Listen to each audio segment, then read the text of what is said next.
কিছু টিপস জানা থাকলে আমাদের সংসারের কাজ অনেকটাই সোজা হয়ে যায়। তো হ্যালো বন্ধুরা, কেমন আছো তোমরা? আশা করি ভালো আছো। তো চলো তাহলে আজকের টিপসগুলি শুরু করা যাক। তো এখানে আমার প্রথম টিপস হলো, এই ধরনের যে টমেটোর কেচাপের প্যাকেটগুলো হয়, এগুলো তো আমরা সাধারণত টমেটোর সস বা কেচাপ শেষ হয়ে গেলে ফেলে দিই, কিন্তু এগুলোকে ফেলে না দিয়ে এগুলোকে আমাদের সংসারে অনেক কাজে লাগাতে পারি, যেটা দেখতেও ভালো লাগে আর সংসারে অনেকটা কাজেও চলে আসে। এতে আমাদের সময় ও খরচ অনেকটাই বাঁচে। তো এর জন্য কি করব, প্রথমে দেখতে পেলে আমি রাউন্ড করে এটাকে কেটে নিলাম। এবার মাঝখানে এইভাবে এটাকে ভাঁজ করে নিয়ে তারপরে দুটো সমান করে এটাকে কেটে নেব, এতে এটা দেখতে ভালো লাগবে। আর এই টমেটোর কেচাপ দিয়ে এত সুন্দর জিনিস তৈরি করা যায় যে তোমরা না দেখলে বিশ্বাসই করতে পারবে না। এটা এইভাবেও তৈরি করা যায় বা এটাকে একটা সুন্দর ব্যাগ হিসাবেও তোমরা ইউজ করতে পারো। তো দেখো এবার এটাকে কি করতে হবে, এরকম নিচে থেকে খুলে নিতে হবে, মানে নিচেটা ফোল্ড করে নিতে হবে এরকম, আর এই যে ওপরটা এইভাবে ফোল্ড করে নিচের দিকে ঢুকিয়ে নিতে পারো বা এটাকে কেটেও বাদ দিয়ে দিতে পারো।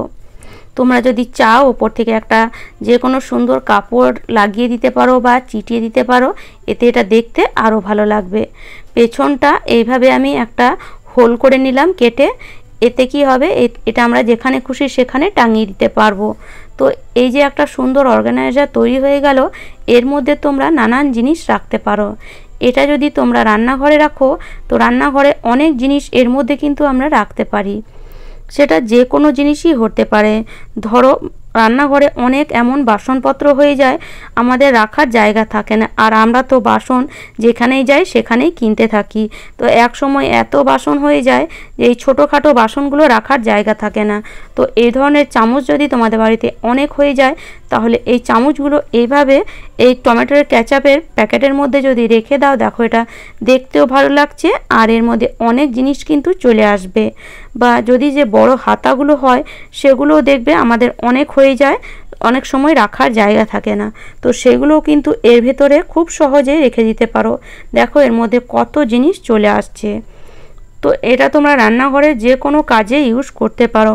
কোনো সবজি যদি রাখতে চাও সেটাও রাখতে পারো, বা এই ধরনের যে কাপড় শুকানোর ক্লিপগুলো হয় এগুলোও রাখতে পারো। এই ক্লিপগুলো যখন আমরা কাপড় শুকাই তখন আমরা খুঁজেই পাই না, তো যদি এর মধ্যে রাখো আর এটাকে যদি যে জায়গায় কাপড় শুকাও সেখানে যদি টাঙিয়ে রেখে দাও, তাহলে এই ক্লিপগুলো হারানোর সম্ভাবনা আর থাকবে না। খুব সহজে তোমরা পেয়েও যাবে আর তোমাদের কাজটা ঝটপট হয়ে যাবে। তো আশা করি টিপসটা তোমাদের কাজে আসবে। তো চলো যাওয়া যাক এবার পরের টিপসে। এই ধরনের টুথপেস্টের প্যাকেটগুলো আমরা ফেলে দিই, মানে টুথপেস্ট শেষ হয়ে গেলে এই যে আমাদের এই খোলটা আমরা ফেলে দিই, কিন্তু এটা ফেলে না দিয়ে আমরা এটাকে আমাদের সংসারে অনেক কাজে লাগাতে পারি, যেটা খুবই ইউজফুল। আজকের ভিডিওটা দেখে নিলে তোমরা আর ফেলে দেবে না। তো কি করতে হবে, প্রথমে এইভাবে লম্বা করে কেটে নাও, আর একটা বাটির মধ্যে জল নিয়ে এক্সট্রা যে এর মধ্যে টুথপেস্টগুলো আছে সেগুলো প্রথমে বের করে নিতে হবে। তো সেগুলো কাজে লাগিয়ে দিতে পারো, সেগুলো দিয়ে রান্নাঘর পুরো পরিষ্কার করে নিতে পারো। মানে টুথপেস্টের যে জলটা তৈরি হবে সেটা দিয়ে তোমরা পুরো রান্নাঘর পরিষ্কার করে নিতে পারো। তো দেখো এর মধ্যে কত টুথপেস্ট লেগে আছে, দেখতেই পাচ্ছ, দেখো কতটা লিকুইড টুথপেস্ট তৈরি হয়ে গেল। সেটা দিয়ে রান্নাঘর পরিষ্কার করে নিতে পারো। আর এই যে রিংগুলো দিয়ে আমরা কি করব, চলো এবার দেখে নিই। আমাদের আলমারিতে দেখবে এত কাপড় জামা হয়ে যায় যে এক সময় রাখার জায়গা থাকে না, আর যতই আমরা এটাকে ভালো করে মানে কাপড় জামা রাখি, তবুও দেখবে রাখার জায়গা আমরা খুঁজেই পাই না। তো যদি এই রিংগুলো ব্যবহার করো তাহলে এই আলমারিতেই অনেক জায়গা হয়ে যাবে। তো কি করতে হবে, এই যে হ্যাঙ্গারের মধ্যে এইভাবে একটা রিং পরিয়ে দাও, আর এইভাবে রিংয়ের মধ্যে আবার একটা হ্যাঙ্গার তোমরা এইভাবে ঝুলিয়ে দিতে পারো। এতে দেখো আলমারির যে কোনো একটা সাইডে কিন্তু অনেক কাপড় জামা তোমরা রাখতে পারবে। সেটা শাড়ি হোক বা সালোয়ার কামিজ হোক বা তোমাদের হাজব্যান্ডের জামা কাপড়ও হতে পারে, মানে যে কোনো জিনিস তোমরা হ্যাঙ্গারে এইভাবে আলমারি একটা সাইডে টাঙিয়ে দিতে পারো। দেখো একটা সাইডেই কত হ্যাঙ্গার টাঙানো যাবে, মানে গোটা আলমারির দরকার নেই এই হ্যাঙ্গার টাঙাবার জন্য। খালি এই রিংগুলো মাঝখানে এইভাবে ভরে দিয়ে তারপরে একটার সঙ্গে একটা এইভাবে হ্যাঙ্গার টাঙিয়ে দিলে আলমারিতে কিন্তু আমরা অনেক জায়গা পেয়ে যাব কাপড় জামা রাখার জন্য। তো এইভাবে যদি আমরা কাপড় জামা আলমারিতে গুছিয়ে রাখি তাহলে কিন্তু অনেক জায়গা দেখবে এক্সট্রা বেরিয়ে আসবে। তো টুথপেস্টের যে খালি খোল বা প্যাকেটটা তোমরা ফেলে দাও সেটা ফেলে না দিয়ে এইভাবে কাজে লাগাতেই পারো। এই বর্ষাকালে চাল বলো বা ডাল বলো দেখবে বাজার থেকে কিনে আনলে কিছুদিন পরে এর মধ্যে ফাঙ্গাস চলে আসে বা পোকাও লেগে যায়। তো যদি রোদের সুবিধা থাকে তাহলে মাঝে মাঝে এই বর্ষাকালে যখনই রোদ দেখবে তখনই কিন্তু রোদে দেওয়ার চেষ্টা করবে। আর যদি না থাকে তাহলে এইভাবে তেজপাতা বা শুকনো লঙ্কা রেখো না। আমরা কি করি, এইভাবে দুটো তেজপাতা বা দুটো শুকনো লঙ্কা গোটাই এর মধ্যে রেখে দিই। এতে কিন্তু এর থেকে কোনো ফ্লেভার বের হয় না আর পোকামাকড় কিন্তু লেগেই যায়।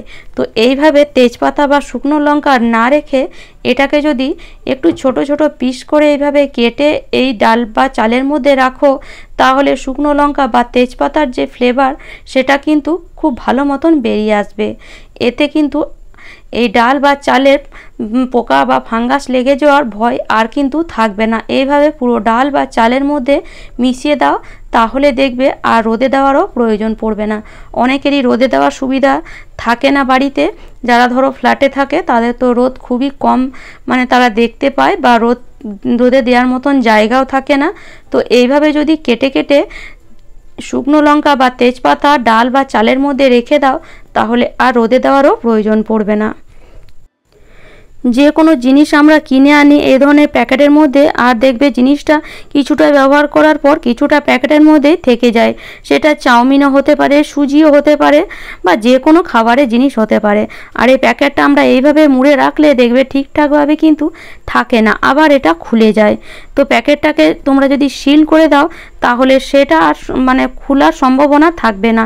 এর মধ্যে কোনো পোকামাকড়ও পড়বে না আর মানে আঁশ ঢুকবে না আর এটা চট করে নষ্ট হবে না। তো সিল করার জন্য কি করতে হবে, এরকম একে ভাঁজ করে নাও, তারপরে ওর উপর থেকে একটা পেপার দিয়ে দাও।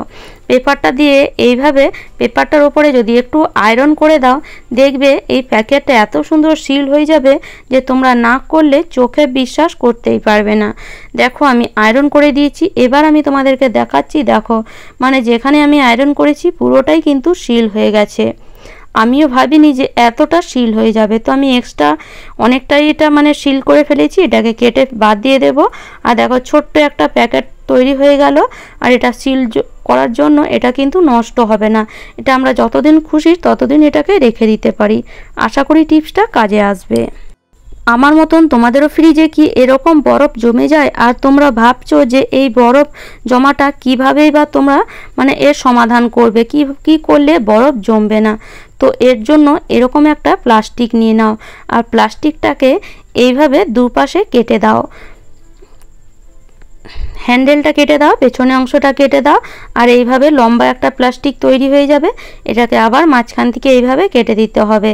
এবার এই যে লম্বা প্লাস্টিকটাকে ওই যে ফ্রিজের মাপ করে আবার কেটে নিতে হবে, মানে ডিপ ফ্রিজের মাপ করে প্লাস্টিকটাকে এইভাবে কেটে নিতে হবে। তো আমি ফ্রিজের মাপ করে নিয়েছি, এবার কেটে দিয়েছি। এবার এর মধ্যে দিয়ে দেব সামান্য একটু তেল, সেটা সর্ষের তেল হোক বা রিফাইন তেল হোক, যে কোনো তেল দিতে পারো। দুপাশে ভালো করে এইভাবে তেল মাখিয়ে দিতে হবে প্লাস্টিকটার মধ্যে।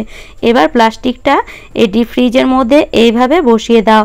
এবার দেখবে এর মধ্যে কোনো জিনিস রাখলে চিটবেও না আর বরফও আর জমবে না। তো দেখো মোটামুটি 1 ঘন্টা পর আমি তোমাদেরকে দেখাচ্ছি। দেখো বরফও জমেনি আর এই যে জিনিসগুলো রেখেছি এগুলো কিন্তু চিটে যায়নি। এই জিনিসগুলো এইভাবে রাখলে কিন্তু চিটে যায় বরফের জন্য। তো এইভাবে যদি একটা প্লাস্টিক দিয়ে দাও তাহলে বরফও জমবে না আর চিটবে না। আশা করি টিপসগুলি ভালো লাগবে।